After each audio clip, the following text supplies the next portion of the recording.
오늘도 감사한 아침입니다. 감사한 아침이고요. 오늘 하루도 하나님 감사합니다. 하나님 감사합니다. 하나님 기뻐합니다. 하나님 기뻐합니다. 이 고백으로 하루를 시작하면 좋겠다는 생각이 듭니다. 최근에 저희 동네, 저희 주변에서 새소리를 좀 들었어요. 지나가다가 들려서 듣게 되는데 까치 소리더라고요. 근데 까치 소리가 크게 들려요. 까치 소리만 들리더라고요. 그러다 보니까 제가 좀 듣다가 귀 기울이지 않더라고요. 그런데 지나가다가 다른 새소리가 조금 막 들려요. 그러니까 귀를 또 기울이더라고요. 그리고 또 하나는 저희 집 앞에 개천, 하천 같은 게 있는데요. 집 앞이 아니라 좀 걸어 나가면, 그런데 거기 보니까 하천에 큰 잉어들이 많이 있더라고요. 정말 많이 있더라고요. 그런데 거기도 똑같더라고요. 잉어들이 있어서 처음엔 보다가 잉어만 있으니까 보지 않고 관심 가지지 않게 되더라고요. 그리고 수목원에 가도 나무가 한 종류만 있으면 길을 걷다가 더 이상 보지 않게 되더라고요.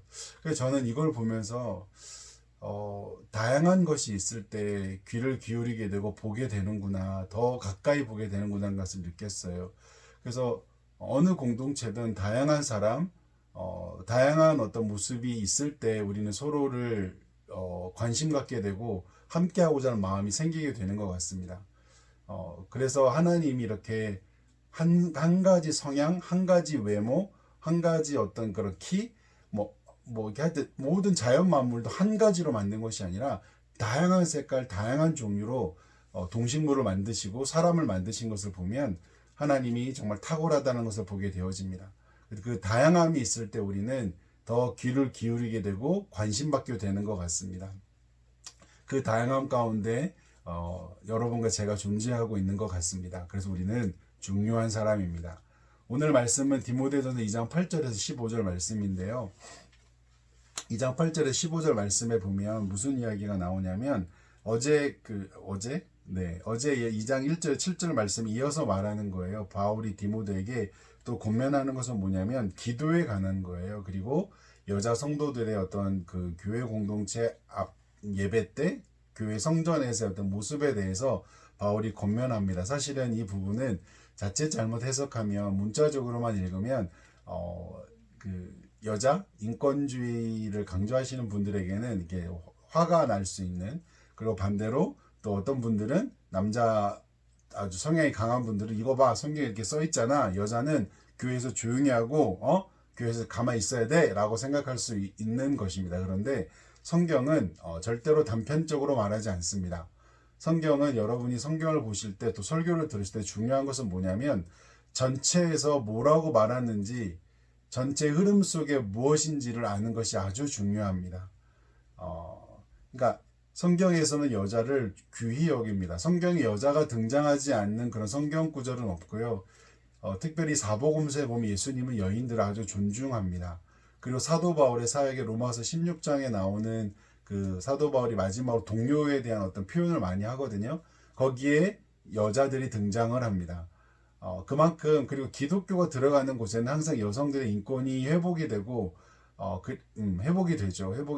됩니다. 그렇기 때문에 이 부분이 여자를 멸시한다거나 여자를 등한시 여기거나 그것을 의미하는 의미가 아니라는 것을 꼭 기억하셔야 됩니다. 그래서 오늘 말씀에 보면 사도 바울은 남자들이 8절에 보면 분노와 다툼이 없이 거룩한 손을 들어 기도하기를 힘쓰라고 말하고 있고요. 여자들은 단정하게 옷을 입고 소박과 정절로 자기를 단장해라. 따은 머리나 금이나 진주나 값진 옷으로 하지 마라 라고 이야기를 해요.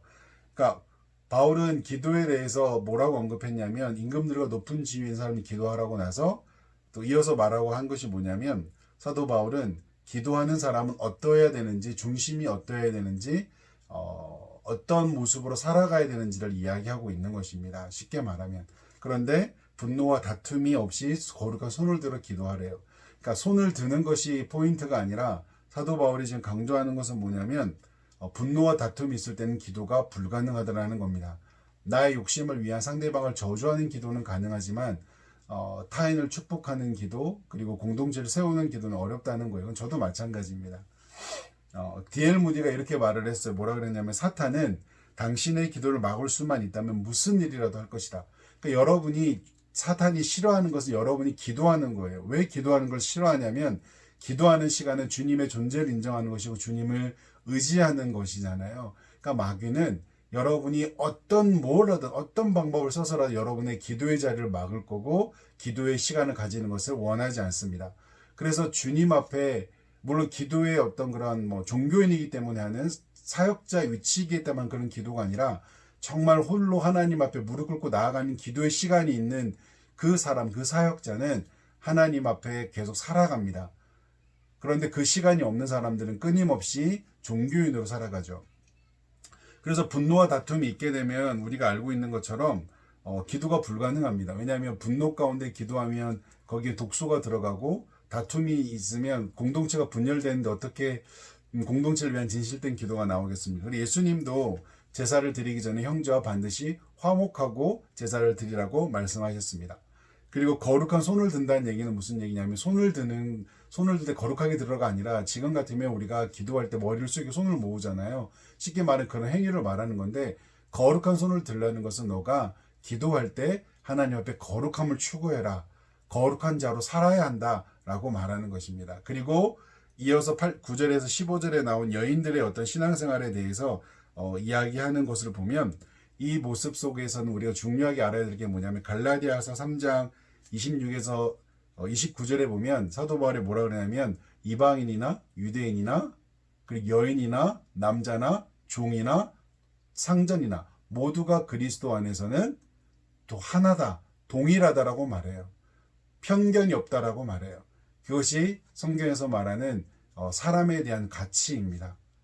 어느 누구도 성경에는 편견 없이 대하라고 이야기하고 있습니다. 그렇기 때문에 이 9절에서 15절 나오는 말씀이 여인을 등한시하는 말씀이 아니라는 것을 기억하면 좋겠습니다. 그래서 저와 여러분들이 오늘 하루도 주님 앞에서 우리가 살아가야 될 모습은 거룩한 손을 들 수 있는 거룩한 기도를 드릴 수 있는 하루가 되면 좋겠습니다. 마음속에 있는 분노가 가라앉았으면 좋겠고 다툼이 멈추면 좋겠습니다. 그리고 하나님이 기뻐하지 않는 어떤 그런 삶의 방식이 바뀌어졌으면 좋겠습니다. 그리고 여인들의 어떤 그런 모습들은요, 당시에 몸을 파는 여자들이 했던 그런 모습이래요. 그래서 그런 것들이 단절되고 회복되면 좋겠습니다. 예수님 때문에 감사가 있는 또 이 하루, 또 주님 앞에 짧은 시간이라도 분주한 일상이지만 사탄이 가장 싫어하는 기도의 시간이 있는 그런 이 하루가 되면 좋겠습니다. 사랑하고 축복합니다.